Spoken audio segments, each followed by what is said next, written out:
most interesting story of all of them. And there are a lot of interesting stories. I have at least 10 amazing stories that I could write a book on. They're just, to me, they're incredible stories. This one is one of the most interesting, and it's detailed. So I'm going to try to detail it the best I can, but also I don't want to drag it on forever. So I was sitting there one night. I wasn't too alarmed by the dreams, but I just remembered I've been having dreams of my mom looking at me funny. So I was sitting at the table. I had probably an hour, and I pulled out a pen and a paper, and I thought, let's write down what could possibly be the problem. What could Mom be, so upset about in the dreams? Because I had two of them. Now, I wasn't trying to come up with a real answer. I was just trying to kill half an hour because I was waiting for a call. But what ended up happening was I figured something out that made a lot of sense. And I mean, they're just dreams, but sometimes I don't think they are. Sometimes it feels like they're communications. And this one definitely felt like a communication, like it was from March of 2021. It was happening in my dreams, in 2001. And now in 2004, I was having dreams of the same scenario, sitting on the green stool. So I started writing it down, and I wrote down when Bob died and the mama. And of course, they had died 3 years, 3 months, 3 weeks, 3 days, 3 hours, 33 minutes apart. So I wrote that down, and I thought, the three have died within the threes. What if a fourth one was to die? One of us. Is Mom warning me about me? Jackie? Stephanie? I wasn't sure. So what I did was I wrote down the date between Mom's death and the date I was getting the dreams. And I found that was 3 years, almost 3 years. Let's see here. Yeah, it was 3 years and a month. So 3 years, 3 months, 3 weeks, 3 days. That was all going to happen in October.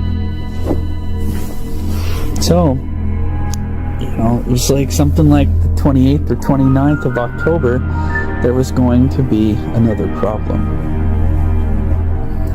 But my theory was that it wasn't just between Bob and Mama, it was between the three of them. There was some interesting, numerology or patterns with the threes. But if a fourth person was to die, wouldn't it be 4 years? 4 months? So I worked out all of them.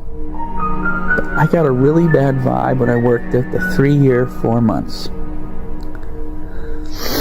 Now, of course, it's 3 years, 4 months, 3 weeks, 3 days. So there's no fours. There's just 1 4 that's at the month. I wrote that out, and it came to November the 28th or 29th. That really frightened me, because if there was a fourth one, it would make sense if there was a forward one. Now, as you can see, I'm starting to sound crazy, but I had a really weird gut psychic feeling that something was wrong. I continued having the dreams after that night. So you have to remember, I was just writing the stuff down for fun. And the dreams continued. I actually sat down and took it serious. I'd say by the beginning of September, I had 5 dreams. And I was like, okay, they're starting to get weird, I think there's a problem. Because I remember in a dream saying, Mom, is there a problem?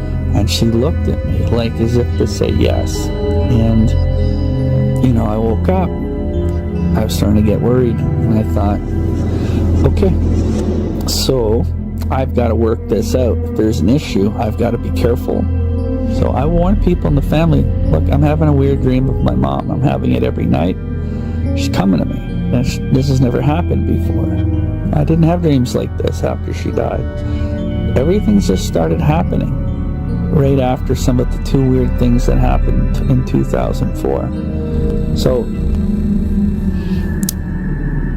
because the dream kept happening, I kind of took the information serious. And by early October, I was convinced that was Mom trying to get a hold of me. The dreams continued. I don't know how many I had. I estimate about 30. And, in October, there were quite a few of them, leading right up till October 29th. Now, I was frightened by October 29th more than November because of the threes. The 333s from Mom's death, I thought, would be trouble. So on October 29th and the 28th, just to be careful, because that leap year day. So what I ended up doing was I went to school maybe 10 minutes late, and I had the worst dream of all with my mother right before the 29th. And in that dream, she let me hug her. She let me hold her. I could feel her. And she didn't say anything, but it's like I could hear her, or I could feel what I needed to do. The day went by, and nothing happened. Now, I had warned Stephanie. I had warned Pam. We had warned everybody directly in the family. And we didn't want to be, calling great aunts and uncles, but, didn't want to get weird. But Pam and Stephanie, especially, would listen to me and say, okay, yeah, all right, we'll be careful, I'm not sure if Steph passed anything along to Alec, but, maybe I was considered a little weird or kooky in the family, but I remember Pam driving me home and us talking about it, and she promised she would be very careful on that day. Whether or not she thought, I was a bit weird, the whole thing was weird. But in my mind, I was thinking I could prevent an accident or a death if I can warn people. Remember, I had that conversation with my mother in 2000 when Stephanie was there. I had a dream she died or was hurt badly in a car accident. And I told her about the dream. And she said, you have to tell her. She said, if you've had dreams of Mama Mont, Grampy, and the dreams happened in real life after 2 or 3 years later, then you have to tell Stephanie. Because I had those dreams. And then these things would happen here a few years later. And they were dreams I'd wake up and remember and feel really worried about. I had some psychic connection to Chris and Stephanie dating back to 1987. I'll get along to that story at some point. But this story here, okay, I had some kind of bad feeling something was going to happen. Nothing happened. Everything was fine. Everyone was safe. That night I went to bed, and I had the best dream I ever had of my mother. It was wonderful. She talked. She smiled. I could still remember the dream. I was hugging her. I woke up hugging her, like holding her. It was weird, because in the dream when I was hugging her, I said out loud, like, this isn't real. You're not alive. You're not here. She said, sure I am, And I was holding her, and I woke up. But the dream indicated to me that crisis was averted. Everything was going to be okay. And I felt a lot better. Now, I'm not making that dream up. It happened like clockwork right after the day. I didn't have another dream. No more dreams. November came. November went. And I didn't warn anybody in my family. Now, I told them about November 29th. I said, these are the 2 dates I'm worried about. Let's get past October 29th. When nothing happened in October, I was fine with just taking a loss. Like, nobody got hurt. Maybe it was all in my head. Maybe I was having weird dreams. maybe I'm just completely strange, or maybe I did save the day. Who knows? Right? So November came and went. We were fine. On December the 1st, I had to go to school and get ready for my exams because they were starting on the 2nd, the next day. I got home that day and my father was sitting there and he said, "JR, I've got some bad news for you." So I told him, "Look, don't tell me. Just let me guess. I want to guess what the problem is." And I thought, I guessed about 10 or 15 names, and I was really surprised to hear that our neighbors, the McClellans, had died in a car accident. The mother, the father, and the grandfather of 2 boys, teenagers, all killed and all gone. They didn't have their parents or their grandfather. And it rattled the entire community, and it hurt everyone. And I talked it over with my dad for about an hour, and I was just shell-shocked. The next day I couldn't even write my exam. I had to leave. They graded me up to an 81, and the lady, my teacher, she said, "Get on out of here. You don't even have to write the exam." Because I sat there the whole exam and I couldn't complete it. Couldn't even write anything. I just came from the funeral, and just was a terrible feeling. So when Dad told me that, I'm like, okay, well, I gotta get studying for my exam. This is, and this is the day before that exam. And he said, there's more. There's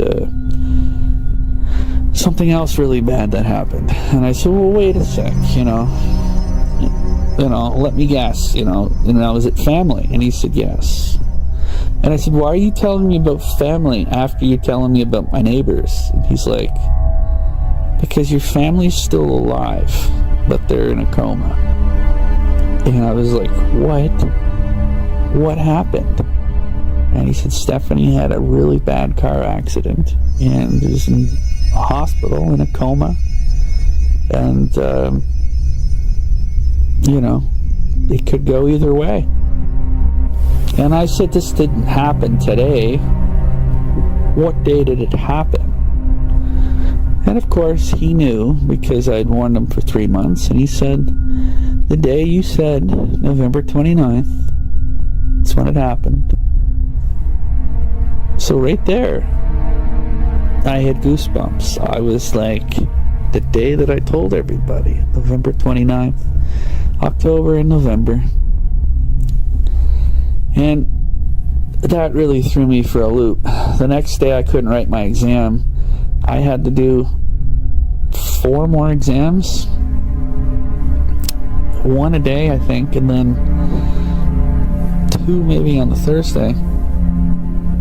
So here I am, horribly upset about my aunt. Too busy to have dreams of my mother, or, and here we are worried about Stephanie. She came to eventually. She survived. She had a lot of physical therapy and a lot of issues with walking for a few years. But Chris was in the accident and lost a few teeth. He was fine. John Robert and his stories. I don't know. I'm tired. We're all looking for signs. Did you see the movie Signs? Yeah. I like that one. Swing Low. What did you say? Swing Low? We haven't seen it yet. Oh, you haven't seen it yet? Oh, it's awesome. Oh, it is good, is it? Oh, the movie Signs? Oh, yeah. Well, if you've lost a loved one, you want to believe. Oh, okay. You want to believe that they can send you a sign, right? When Bruce called Stephanie in the hospital, or Stephanie called Bruce, she asked to speak to me, and of course I picked up the phone, and she said to me, John Robert, how did you know?